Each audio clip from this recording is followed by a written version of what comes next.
Okay, this tutorial 4, is about how to enter a multiple choice question into WIZZKWIZ. So we've seen how we can ask different questions, get different types of questions out of WIZZKWIZ, but when we want to actually put a question into WIZZKWIZ, how are we going to do it? Well, we've got this panel here which allows us to enter new questions. So the most basic type is new multiple choice. So we click on that and up it comes.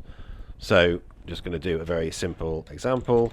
What is the capital of Spain? Put the correct answer in here. WIZZKWIZ will randomize them when the questions are actually asked. So we put in some plausible wrong answers, although for a question like this not many answers are plausibly wrong at all, but there we go. We don't have to put in all 4 alternative answers. We could just put 3 or 2 or even 1. You have to put at least 1, obviously it doesn't make a lot of sense. And you can also put comments here, so whatever comment you want after the student has made their attempt, and quite often that is to put the correct answer.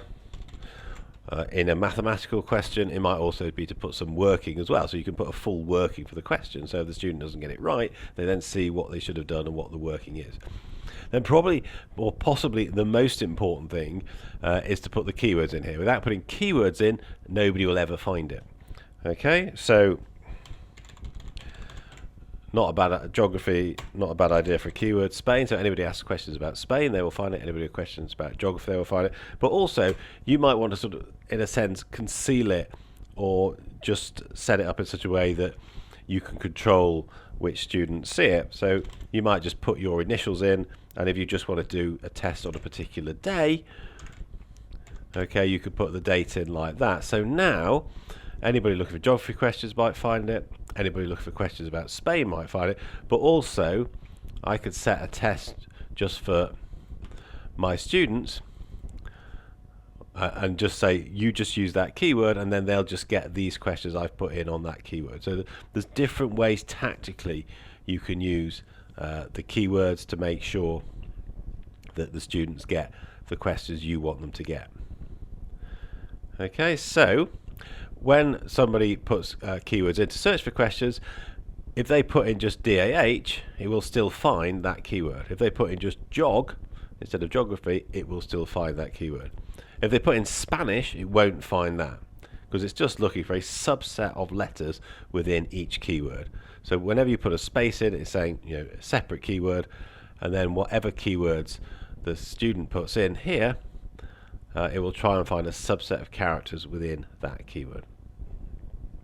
So if you click test question, you can see it shows the question appears to be working, more useful for mathematical questions where you're randomly generating stuff. And having tested the question, I can then click submit question, and I'm now told, which is also quite useful, the ID of this question is 3281. So that's another way of just making sure I just look at this question if I want to.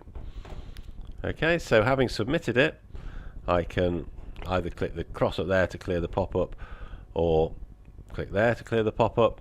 And now I want to try out my question that I've just put in.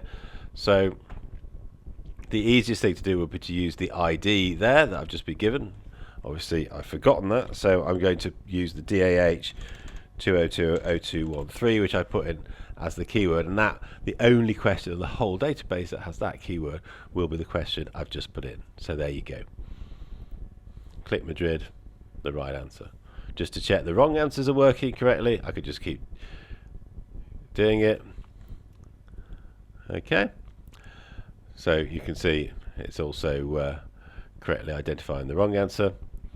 And I can also, if I put in jog, say, it will come up as part of many other questions. So which country does not have a border with Switzerland and Austria?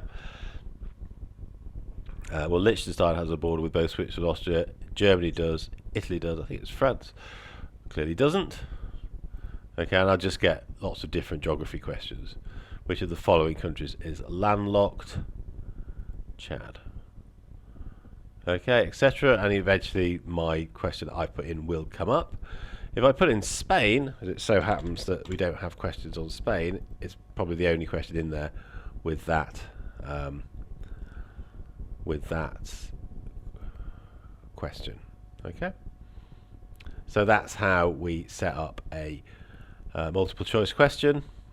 Again, the question ID there 3281. So if I just want to look at that question, that's the other way of making sure I just get that question. Okay, so quite an easy thing to do.